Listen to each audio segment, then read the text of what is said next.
Hello and welcome to Happy Vending. I'm Bill, and if you're thinking of getting credit card readers for your vending machines, this is the video for you.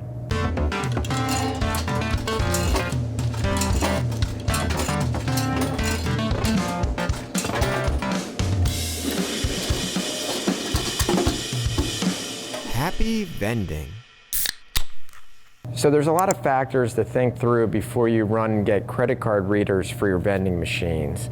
And I want to touch on several of them. First of all, you have to determine whether your machines are making enough money to warrant putting credit card readers on them. I feel a machine or an account has to at least be doing $50 a week to warrant you putting credit card readers, because there's a lot of expense in doing it. First of all, you have the expense of the hardware that you have to put on the machine, which is the reader itself and the modem and the antenna that communicates with the cell phone towers. That's going to cost anywhere from $250 to $350 depending on the type of reader that you get and the quantity that you're buying. Also, you have to pay a monthly fee per machine. That will cost you about $8 to $10 a month per machine. And then you also have to account for the processing fee for every sale that goes to the credit card company. So if somebody uses their Visa card or their Discover card, you're going to have to pay about 6% for every sale to go to that credit card company as a processing fee. So if it was a $1 sale, you're looking at 6 cents off of that $1. So if you feel that your machine is doing enough in sales to warrant a credit card reader, how do you start? Well, you really have to first determine what company you're going to get your readers from. And as far as I'm concerned, you really have to pick between two companies. The one that I went with is Nayax, and the other big one, which is actually bigger than Nayax, it has more readers out there, is Cantaloupe. And Cantaloupe used to be called USA Technologies just a couple years ago, but USA Technologies ended up buying the Cantaloupe company. Cantaloupe was a company that had inventory software. USA Technologies purchased Cantaloupe, and instead of using the USA Technology name, USA Technology decided to adopt the Cantaloupe name because they wanted to go more worldwide, and the USA Technology name was basically, it implied USA. So you really have to decide between one of those two companies. Each has their pros and cons. The reason I didn't go with Cantaloupe, which at that time was USA Technologies, was because I kept reading all these negative reviews about their customer service, that they would never answer the phone, they would never get back to you. The hardware was about the same. I had called both companies and priced it out. The readers were about the same. Monthly fees were about the same at around $8 a month. And the processing fees were about the same. It was just that I just heard so many negative things about Cantaloupe, which at that time was USA, that I figured I'd go with Nayax. I heard more positives about Nayax. And so I'm still with Nayax today. Now, Cantaloupe, they have two basic readers that you can pick from, one that has an internal modem, but that one does not have a chip reader in it. And then they have the new Engage, which has the touch screen and the chip reader, and it's pretty much like what Nayax has with the VPOS Touch. Nayax is basically their only reader for vending machines like these is the VPOS Touch, and they have two versions of it, one that has a built-in dollar bill acceptor, and then the standard one, which just takes credit cards and the Apple Pay and all that, has the chip reader. So what I'm doing today is I'm going to be replacing these old Emit Nayax readers with the new VPOS Touch. Why am I doing that? Well, these are 4 years old, and unfortunately, pretty much about the same time, both of these two readers went bad. And they're only 4 years old, so I am a little disappointed in the lifespan of these Nayax readers. But I'm kind of invested in the Nayax company at this point, so I'm not ready to switch to, let's say, Cantaloupe. I still hear some bad things about the Cantaloupe tech support, so I'm sticking with it. Nayax does have a trade-in program where you can mail these in and they give you a discount on the VPOS Touch. This brand new would cost me about $340 from Nayax if I'm just getting a couple of these brand new. But with the trade-in of those, this cost me $250. So it is a bit of a discount. They are more attractive. I've already put one on my other machine here that has a credit card reader, which also went bad. So all three of my original credit card readers within, let's say, 5 months have all gone bad, to the point where Nayax couldn't, get these up for me. The one over here is completely offline, and then this one usually cancels out payments. I can see this machine still in the software, but it's just not processing sales. What you get when you buy a new reader from Nayax, of course, you get the instructions and you get some stickers to put on the front. This is a template to drill the holes in your machine. These new VPOS readers, they have everything built into the reader part. So the modem is in here, all the communications is in here. You just have this one part. In the past, you had the separate modem that got mounted inside the machine, and then you had a reader on the outside of the machine. But this is everything in one, which is kind of neat. You have this bezel piece here, this mounting bezel, which if you're putting your reader in the opening for, let's say, the dollar bill acceptor, you would use this bracket that mounts in there in the back with nuts. On my G3s, I mount the readers right on the point of sale window. It usually has a sign in there. It says Coca-Cola or thank you or something like that. I just cover that over and mount to that plastic piece. Some people do mount them right here on the plexiglass on a G3 machine like this, maybe down here.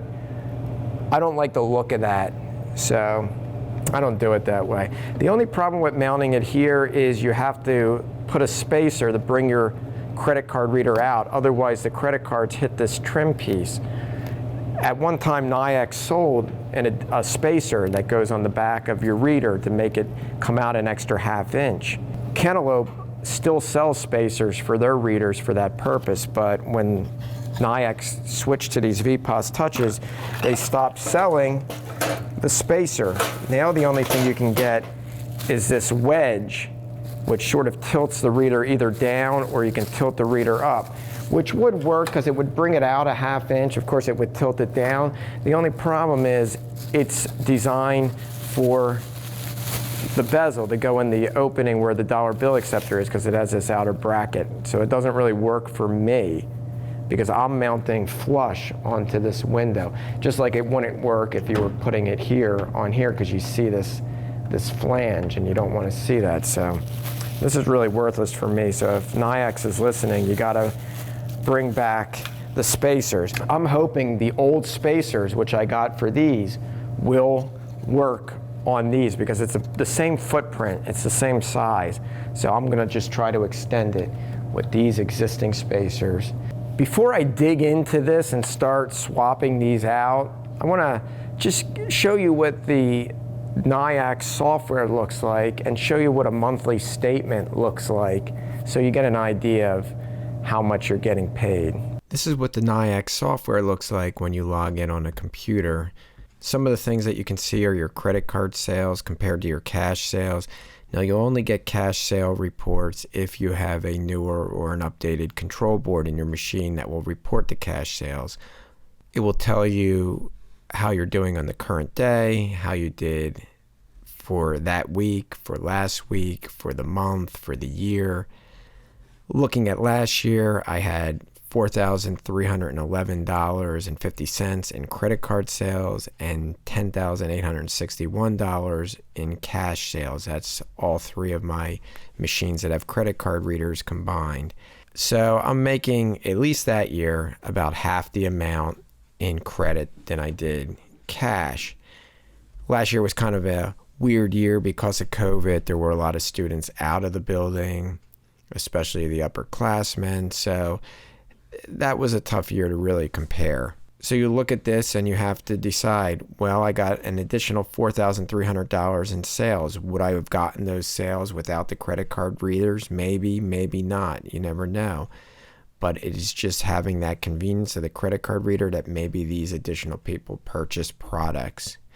And you also have some other benefits of having it on there. Let's take a look at each individual machine, and I'll show you some of what the inventory data looks like. If I click on my products map, this shows me the products that I have in the machine and how many have sold since I last filled it up. This helps you figure out whether you need to fill up any of these products. So when you go down the machine, you have the appropriate products for the machine. And then after you fill up the machine, you zero all these back out, so you know for the next time you have to go service that machine. You can also check out last sales on that machine.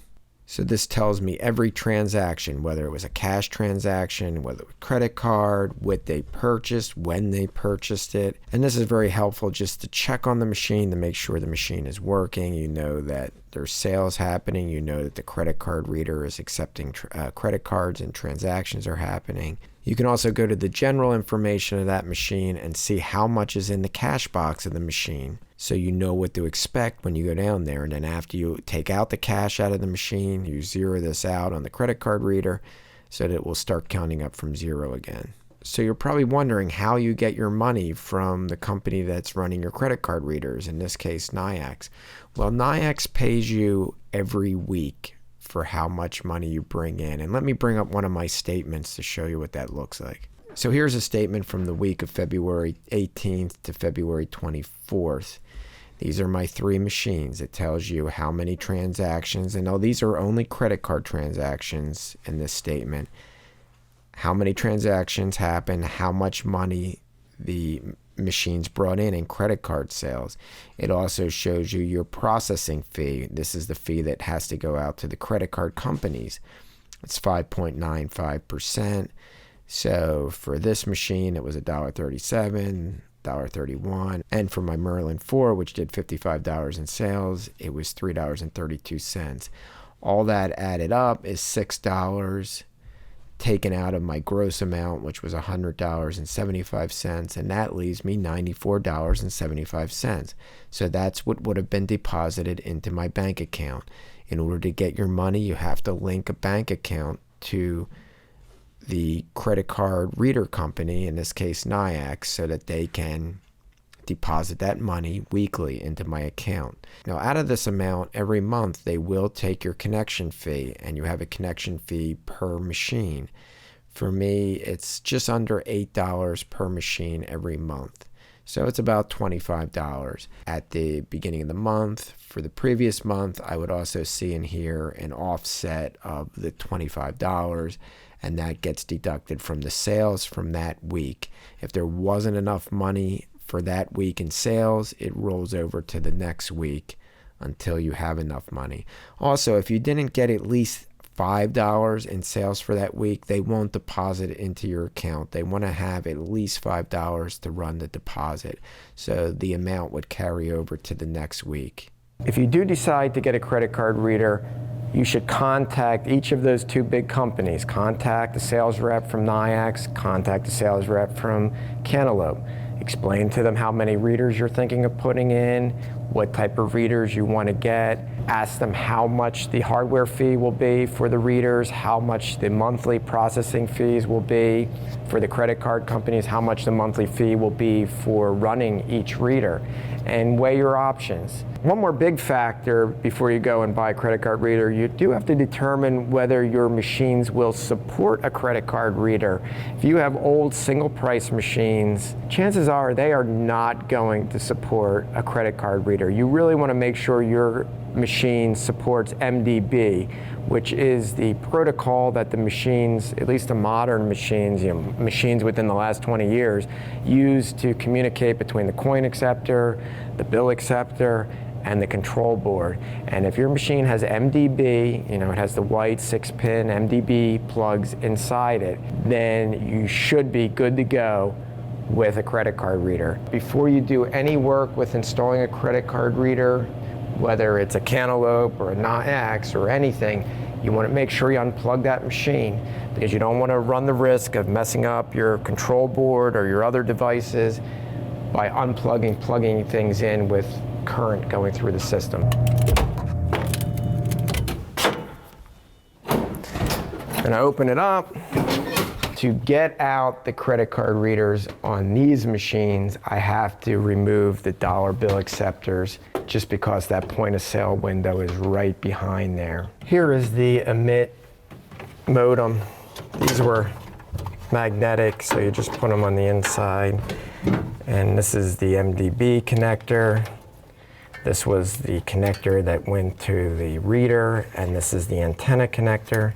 This is the part I really have to send back for the exchange. It has your SIM card in it, just like a cell phone would. You know, it's basically a cell phone plan, except it doesn't do voice, it's just doing data, so you don't have to pay as much as you would for a cell phone.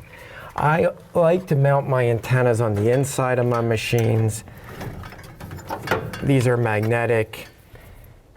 If you put them on the outside of the machine, sometimes people pull them off. Now, both Nayax and Cantaloupe have high output antennas for machines where you don't get a good cell signal from, and those are designed to mount on the outside of the machine, and they actually bolt in. You drill a hole in the door, and you put, you know, a rubber spacer on it, and then put a bolt on it, so people can't really pull them off. They're a little more robust than these.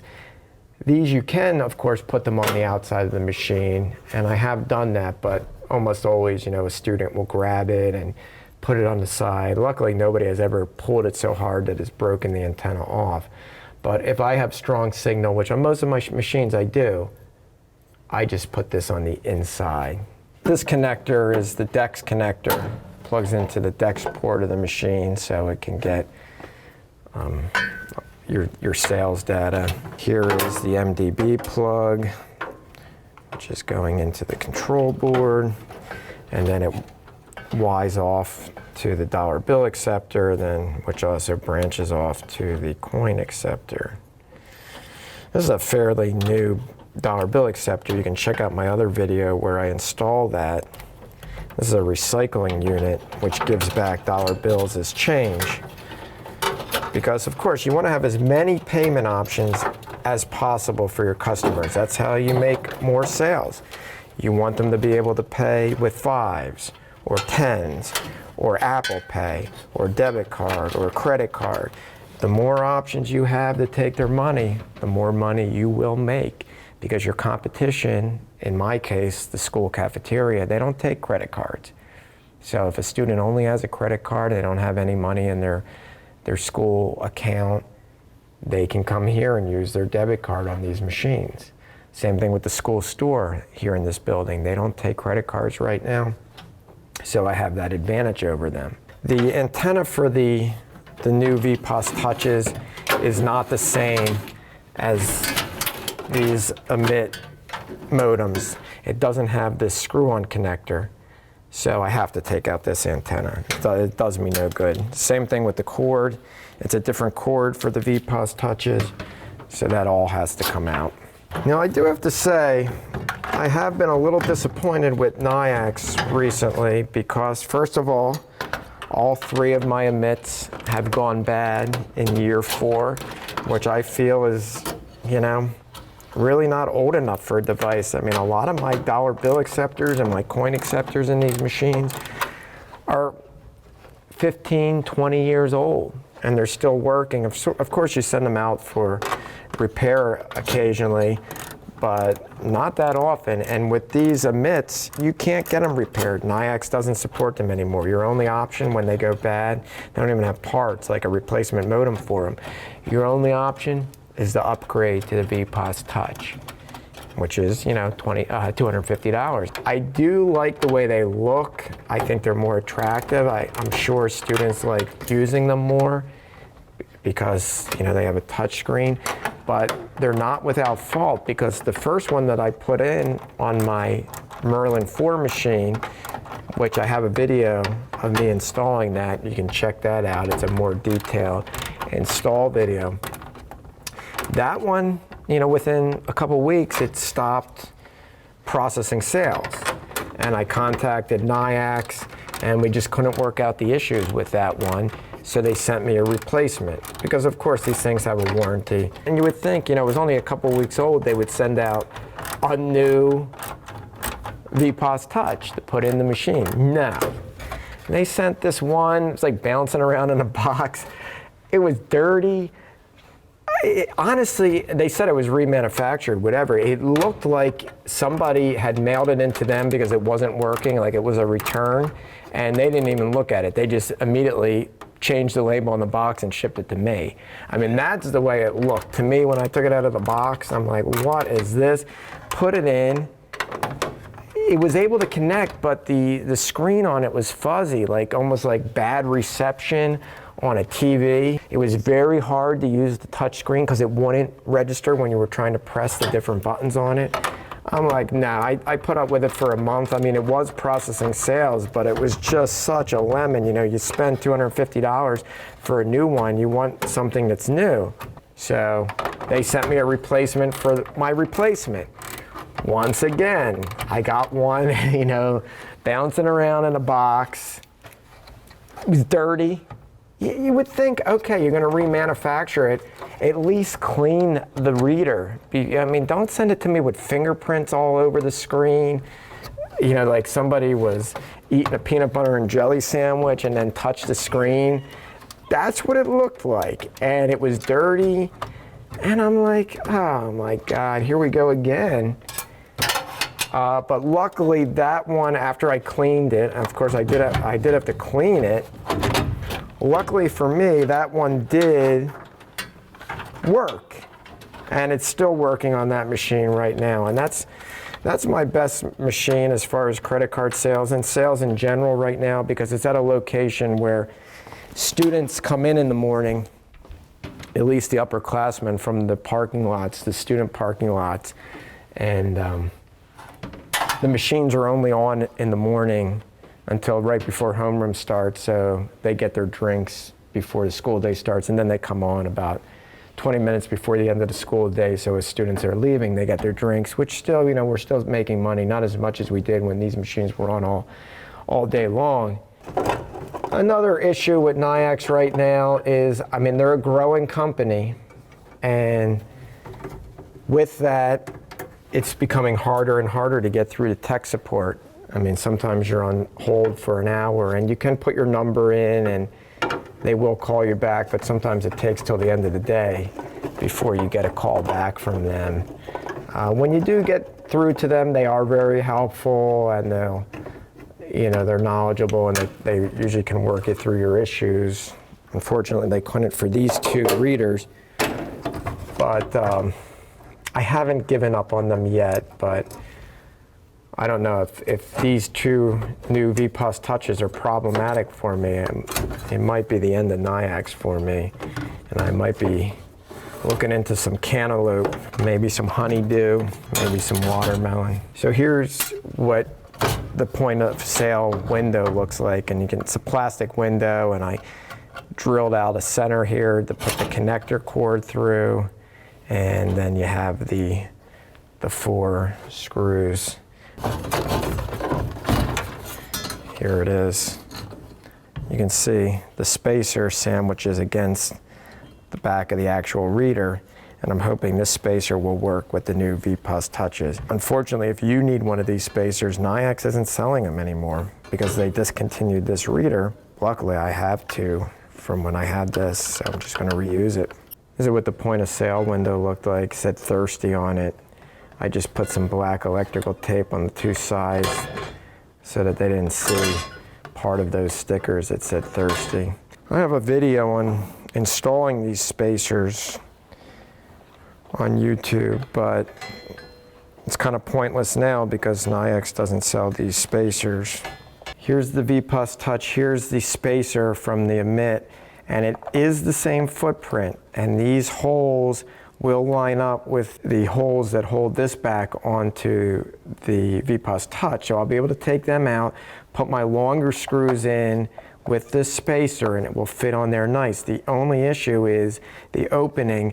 The VPOS Touch has this door which opens so that you can put the ribbon cable in, and then you have the antenna wire that goes right there. I'm going to need to drill a new hole there And then I'll have to match that up with my security plate. I just won't be able to take this plastic door off. They're just going to sort of, be permanently in there, and hopefully I won't have any issues, and I won't have to take this apart later. I won't be happy if I have to disassemble all this after I get this mounted in there. I'm going to go to the shop room in the school and take the one out of the other machine and just do both of these at the same time, because this is going to really require some heavy duty modifications.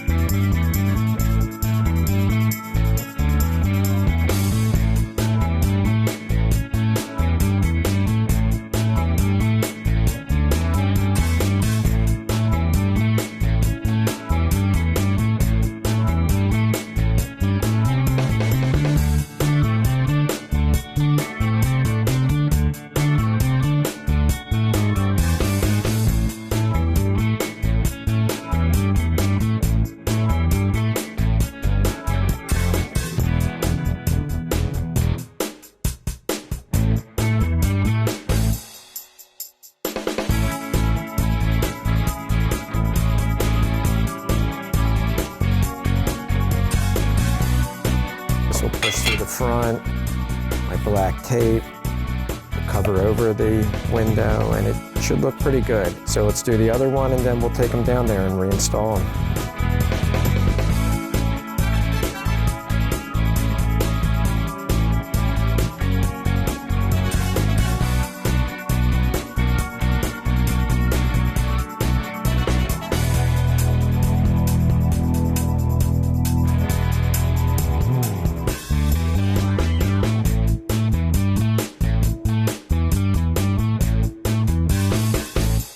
We got the dollar bill acceptor and the credit card reader mounted now. Everything's good and tight. The two wires are coming right behind the bill acceptor where the stacker goes. There's enough play in there. They're going to come out and go this way. I just have to put the recycler module back in. This goes straight in and clicks. And then this plugs up into the side of the bill acceptor. And then this has two connectors. One is for the coin mech, which is right here. This one, which comes from the bill acceptor, is only going to hook up to this port here. And then this is going to hook up to your control board, which is right down here. And it will only go one way. Clicks in. Then I have the antenna, which I'm going to keep inside the machine. I'm going to stick it through one of these side ports, bring it up where the lights are, and right up in the top center of the machine is where that'll go. And then you have your DMX socket here, which can go up to that. Look at that, somebody paid with a 5. That's what I like to see. Everything looks good right now. I'm going to power it up and see how it looks. And now that I'm done, I can pull off this protective cover. And there, it's showing the displays. Well, I'm going to throw this one in the other G3 machine, and then I'll be done for today.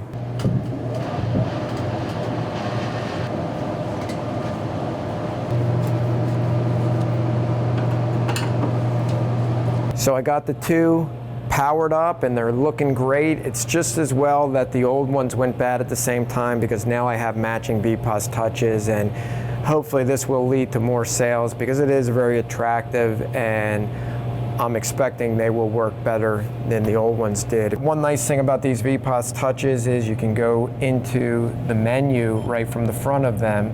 You can go to terminal info, check out the strength from the cell tower. 21 is really good, and I checked both of them and they're both at that, even though the antennas are on the inside. You can also go into technician mode and type in your password and then reset the cache box, or say that you filled the machine so that all the products show full when you're in the app. If you see here, these spacers really look like a good match, and it syncs up real nice even though they weren't made for this. Now this worked for me, but honestly, if you're putting a credit card reader, a Nayax credit card reader on a G3 machine, I don't suggest putting it in the point of sale window like I did, because you can't get these spacers, and it really is a lot of work to modify everything to get it in there. So your best bet would just be to put it on the plexiglass front and just have it there. That's what most vendors are doing. Now, before these two will work, I know it looks like they're operational now. If I tried to run a credit card sale, it would say transaction canceled, because I haven't synced these to my account yet. And the only way to do that is to call Nayax and have them swap over the old machines to these machines, and then they'll be operational. But today's Sunday, they're not open, so I have to wait till tomorrow. I'll do that, and then I'll show you them working. I got off the phone with Nayax, and they switched over my old credit card readers to the new ones, so both of these are operational now. But before I try these out, I do want to say a couple more things about credit card readers. First of all, you have to be careful if you buy used or old equipment, because you really want your equipment to be future ready, at least 4G. You want to get 4G equipment. If you buy a used one on eBay, it might be a 2G unit or a 3G unit. And just like cell phones, that technology gets outdated and you can no longer connect to the cell phone towers. Also, with old equipment, it might be stolen and it might be in somebody else's name. And in order to transfer that to your account, you have to get the person whose name the equipment is in to transfer it over to you. And if it was stolen, that just wouldn't happen. So you do have to be careful with old equipment. I prefer to buy new equipment. Second thing is contracts, service contracts. Some credit card reader companies require you to sign up for a year of service. Nayax doesn't do that, though. You can cancel your Nayax account at any time. Of course, you'd be stuck with the equipment, but at least you wouldn't have to pay the monthly fees. And the final thing I do want to mention is two-tier pricing. Some vendors, to make up the added expense of running credit card readers, they have two separate prices, meaning if you pay in cash, you get a discount. Maybe it's only 90 cents for a drink if you pay in cash, and it's $1 if you pay in credit card. You just have to be careful how you word that on your machine. Credit card companies will not allow you to say an extra 10-cent charge if you pay by credit card, because they don't want it to sound like a disadvantage if you're paying by credit card. So it has to be worded that the actual price is $1.10. There's a cash discount if you pay by cash of 10 cents and it's only $1. If you word it that way, it's okay. So that is an option too. I personally, I don't like doing that. I just want the price to be the same, whether the customer pays in cash or they pay in credit. Well, I think it's time to try these out. And what we're gonna do is we're gonna have a little race. I'm bringing in Kyle. You might remember him from some other episodes, and I'm bringing in Isaac, one of Kyle's classmates, and Isaac is going to do a vend on this machine, and Kyle's going to do a vend on this machine with their credit cards, and whoever can process the sale the first, actually pulls out their drink the first, will get a $1 coin to basically give them their drink for free, unless they buy something really expensive. But if they buy something for $1, they'll be set. So I'm going to step out of here. I'm going to count down from 3, and we'll see which one vends the quickest. In 3, 2, 1, go. Kyle did the swipe. Isaac is trying to put in the chip. Oh, Kyle's is already vending. Oh my God, and it's already out. He got a crush.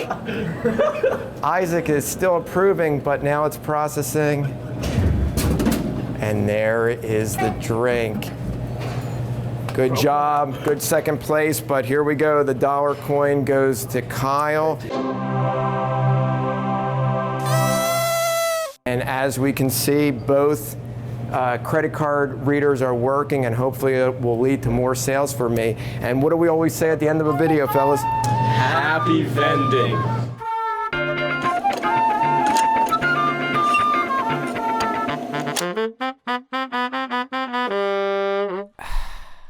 Authorizing.